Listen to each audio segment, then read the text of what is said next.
오늘은 잘 알려진 야곱의 인생의 가장 개인적인 부흥의 현장을 잠깐 찾아보도록 하겠습니다. 부흥은 항상 철저히 개인적인 것입니다. 개인적인 부흥이 전제되지 않는 어떤 단체나 공동체의 부흥은 있을 수 없습니다. 가장 중요한 것은 그래서 나입니다. 나 한 사람, 나 한 사람의 변화, 나 한 사람의 부흥이 시대를 바꾸기도 하고 공동체를 변화시키기도 합니다. 오늘 우리는 석절에 걸친 이 이야기를 좀 몇 가지 원리를 통해서 살펴가도록 하죠. 24절 첫 마디가 이렇게 시작이 돼요. 야곱은 홀로 남았더니. 야곱은 홀로 남았더니. 하나님은 한 사람을 변화시키기 위해서, 한 인생의 부흥을 가져오기 위해서 철저히 홀로 남기십니다. 이것은 사실 야곱이 의도한 자충수예요. 하나님이 의도적으로 한 것이 아닌데 그는 밤새 번민의 밤을 보내죠. 잠 못 이루는 밤을 통해서 겨우 꺼낸 시도한 아이디어가 모든 것들을 강을 건너 앞서 다 보냅니다. 처자식, 그리고 20년 동안 눈붙일 겨를 없이 벌어놓았던 거 다 보냅니다. 이것은 사실 어떤 의미에서 어쩔 수 없는 번민 끝에 도출된 결과예요. 야곱 스스로가 지금 이런 구도를 만들어 놓습니다. 그는 오죽했으면 이런 표현이 있어요. 21절을 한번 볼까요? 32장 21절. 그 예물은 그의 앞서 보내고 그는 무리 가운데 밤을 지내다가, 무리 가운데라는 말은 일행들 가운데겠죠? 밤을 지내다가 밤에 일어나 두 아내와 두 여종과 11 아들을 인도하여 야폭 나루를 건널세 그들을 인도하여 시내를 건너가게 하며 그의 소유도 건너가게 하고 야곱은 홀로 남았더니. 그러니까 이 번민은 굉장히 무서운 번민이었어요. 어떡하나. 점점 숨이 턱 밑까지 차오르는데 뭐 도리가 없는 거예요. 밤에 잠을 이루지 못하다가 한밤중에 일어나서 갑자기 처자식, 이 모든 것들은 자기와 동일시된 평생의 가치들이었어요. 그렇죠? 그런데 하나님의 부흥의 방식에 신기한 징조가 뭐냐 하면 늘 우리로 하여금 비워내게 만듭니다. 참 이상하죠? 다 비워내게 만들어요. 야, 이럴 수가 있나 싶을 정도로 다 비워내게 만듭니다. 그리고 이 야곱은 결국 자기 홀로 남게 되죠. 이것은 하나님의 액션이에요. 하나님의 행동하심이에요. 사실은. 우리에게도 그럴 때가 있죠. 의도하지 않게 철저히 홀로 되고 격리되다가 결국은 다 비워지는, 아무것도 없는 사막에 이렇게 던져진 것 같은 생의 한 국면을 맞이할 때가 있어요. 하나님은 이 야곱을 변화시키고 야곱의 인생의 개인적인 부흥을 체험하기 위해서 먼저 하셨던 하나님의 큰 밑그림이 격리시키고 홀로 남겨두는 겁니다.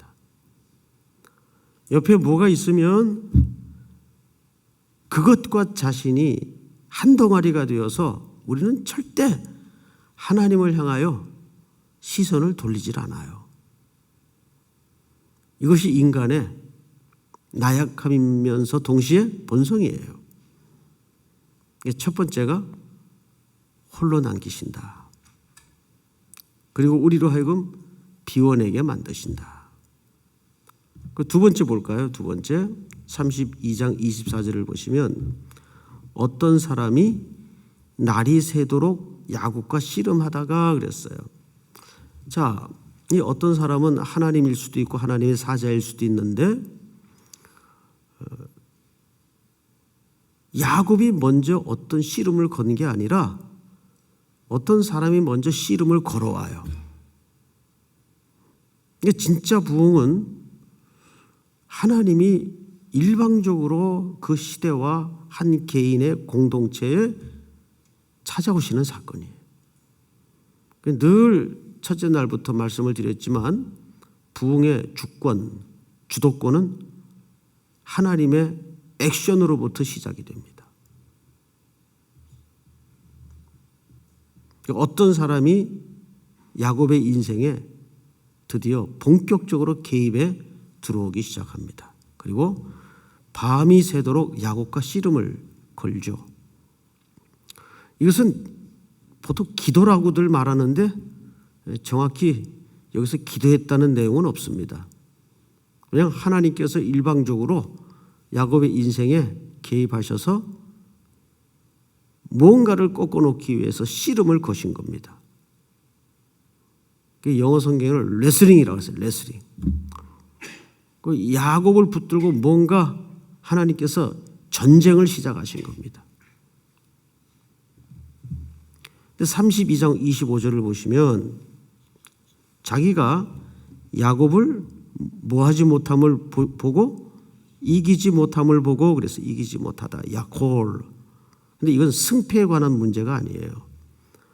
졌다 이겼다 그런 승패의 개념이 아니고 이 야콜이라는 말은 야곱의 뜻, 야곱의 의지를 막을 수 없음을 보고 그 뜻이에요.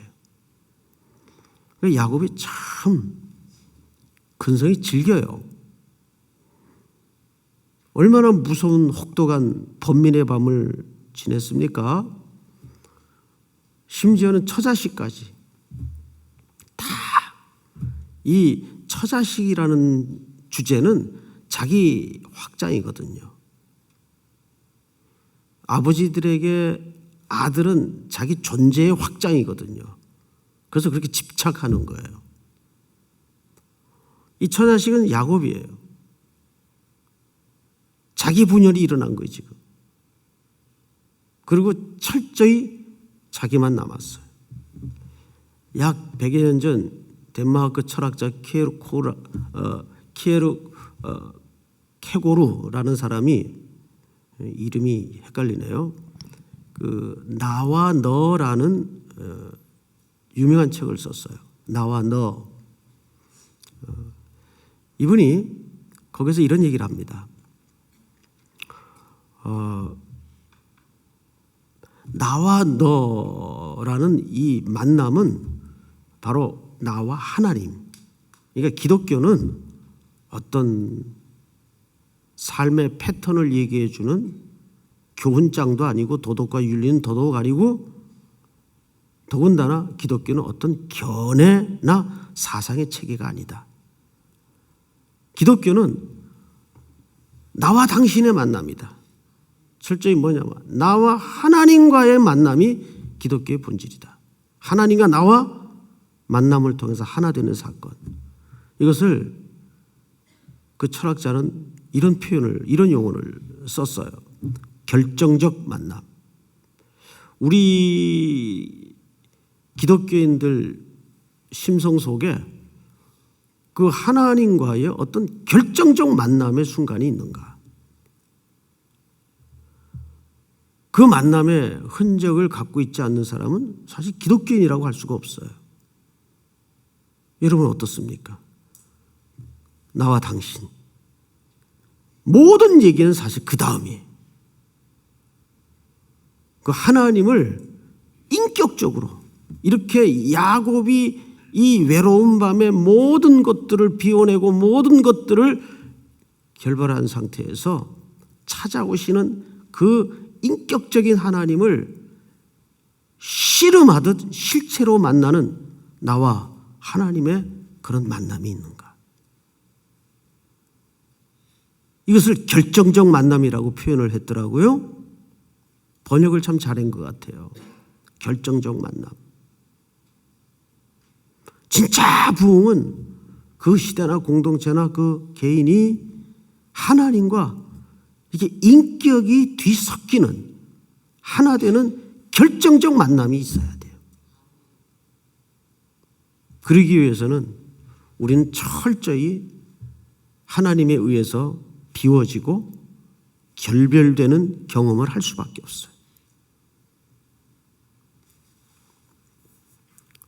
그 다음에 세 번째로 보시면 씨름은 계속됩니다. 그런데 이 사람이 야곱을 이기질 못해요. 야곱의 그 끈질긴 집요한 것을 꺾어내질 못합니다. 그래서 손 털고 환도뼈를 내리치고 가려고 하죠. 생식기 근처에 어떤 부위를 얘기합니다. 환도뼈를 내리쳐요. 이건 실질적으로 심판을 선언해버리고 떠나려고 했던 거예요. 그러자 그 결정타를 얻어맞고서야 야곱이 화들짝 놀라서 이분의 실체에 대해서 눈이 열어진 겁니다. 그리고 야곱이 이렇게 얘기합니다. 32장 26절을 보시면 그가 이르되 날이 새려하니 나로 가게 하라. 야곱이 이르되 당신이 내게 축복하지 아니하면 가게 하지 아니하겠나이다. 이게 무슨 얘기일까요? 여러분, 이것은 다시 말하면 이런 뜻입니다. 야곱이 잘 생각해 보세요. 이 사람하고 밤새 뒹굴면서 씨름하는 순간은 뭐가 안 보였을까요? 처자식도 생각이 안 나고 앞서 건네보낸 재물도 눈에 어른거리지 않고 오로지 이 격렬한 싸움에만 집중할 수밖에 없었어요. 여기에 또 하나, 밤새 그의 공포와 번민과 두려움의 실질적인 원인은 어디에 있었습니까? 점점점 자기 앞으로 다가오고 있다는 소식의 주인공인 에서에 대한 두려움이었어요. 어떡하나.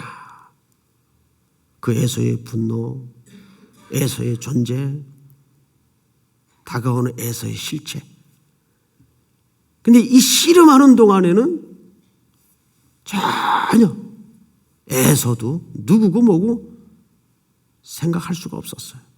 오로지 누구에게만 집중할 수밖에 없었을까요? 바로 이분에게만 집중할 수밖에 없었던 거예요. 그러자 환도뼈를 결정적으로 얻어맞고 나서야 무슨 고백이 터져 나옵니까? 난 당신이 중요합니다. 이제야 무엇이 중요한디에 대한 답을 얻은 거예요. 정말 무엇이 중요한가? 그래서 이분을 붙들기 시작합니다. 나로 하여금 축복하소서. 당신 가면 안 됩니다. 당신이 중요합니다. 뭐가 부흥이에요? 이게 부흥이에요.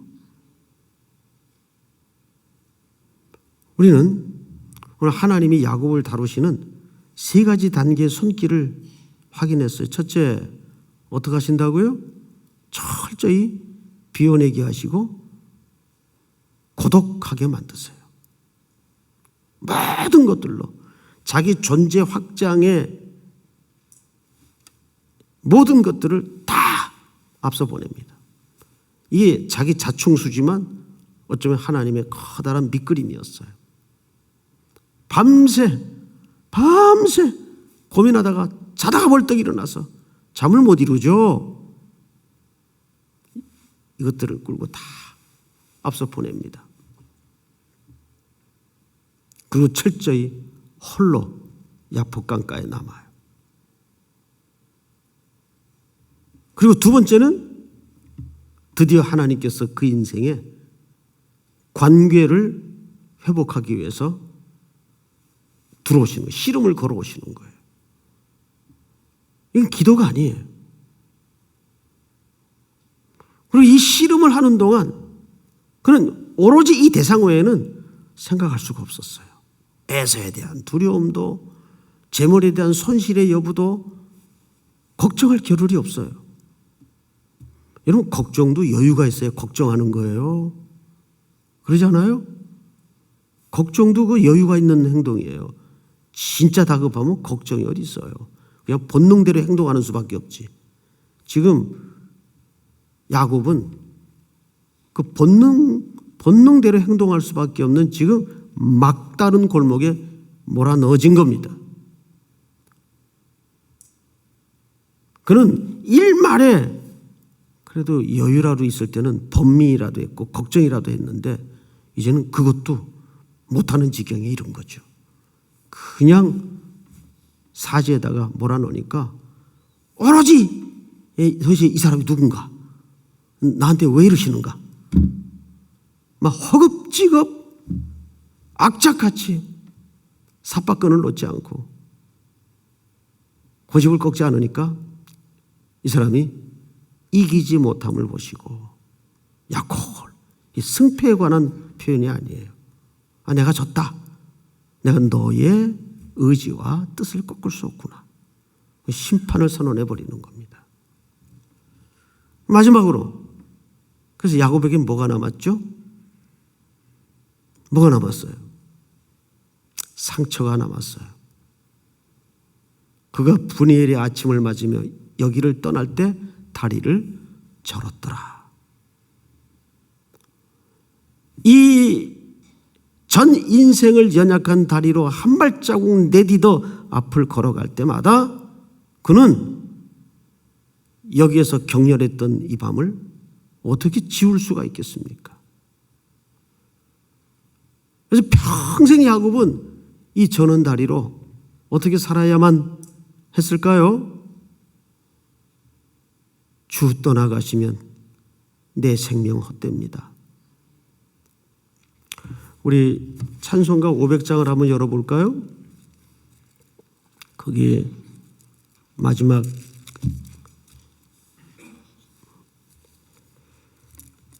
이 500장이 아니고 저 옛날 찬송을 잘못 찾았네요. 찬송가 가운데 그런 가사가 있죠. 주 떠나가시면 내 생명 헛되네. 아시죠? 네. 주 떠나가시면 내 생명 헛되네. 믿습니까? 그제서야 야곱이 이 흔적을 가지고 평생 그 저는 다리로, 그리고 먼 훗날 그 야곱에게 하나님은 흰 옷을 입히어서 그것을 아름다운 신부로, 다리 저는 신부를 나의 신부, 나의 사랑으로 맞아주시는 거죠. 그러니까 이 상처는 그의 인생의 은혜의 지팡이였어요. 은혜를 사모할 수밖에 없는 지팡이였어요. 믿습니까? 우리 찬양 하나 하고 마치도록 하겠습니다. 우리 70장 피난처에 있으니 환난을 당한 자 이리 오라.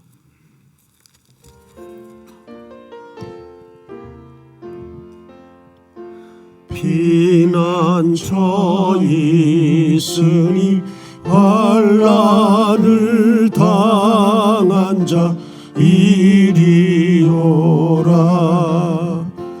땅들이 변하고 물결이 일어나 산 위에 넘치되 두렵잖네. 이방이 떠들고 나라들 와서 진동하나.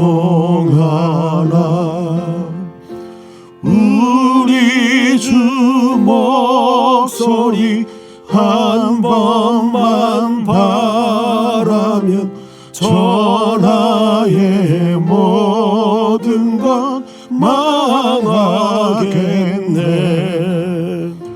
만유주 하나님 우리를 도우니 피난처요. 세상의 난리를 그치게 하시니 세상의 점검이 쓸데없네.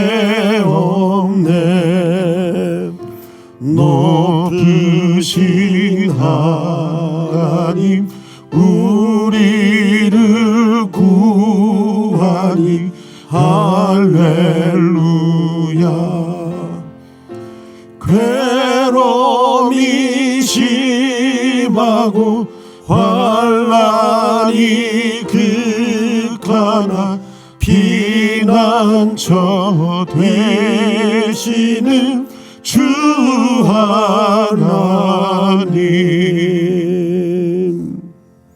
오늘 주신 말씀 붙들고 한번 기도합시다. 다 같이 머리 숙여 우리 통성으로 부르짖을 때, 오늘 야곱의 개인 속에 나타난 참된 부흥은 첫째, 외로움, 비워냄이었습니다. 자신이 의도했던, 하나님이 역사했던 하나님은 한 영혼을 새롭게 만들기 위해서 늘 결별시키고 비워내게 하십니다. 그리고 두 번째는 하나님과의 인격적인 관계의 회복입니다. 언제나 부흥의 역사는 그분이 우리 속에 먼저 찾아오시는 사건입니다. 그리고 마지막에 씨름하는 가운데 걱정도 근심도 번민도 다 잊어버리게 만들고 가장 중요한 것이 무엇인지를 눈뜨게 만드는 작업입니다. 하나님, 나를 복되게 하지 않으면 떠날 수 없습니다. 하나님을 마지막에 붙드는 사건입니다. 그리고 그분은 우리에게 흔적을 남기시죠. 그 흔적은 상처가 아니라 은혜로 딛는 하나님의 지팡이입니다. 오늘 이 말씀 붙들고 내 생애 속에 이런 부흥의 아침을 맞도록 도와주시옵소서. 우리 3.1 공동체가, 이 시대의 교회들이 이 분해의 아침을 맞도록 도와주시옵소서. 우리 한번 주여 부른 다음에 손내어 동서로 나가시 기도합니다. 주여! 하나님 은혜를 감사합니다. 오늘도 복된 날 아침을 주셔서 주님 앞에 엎드리게 하시고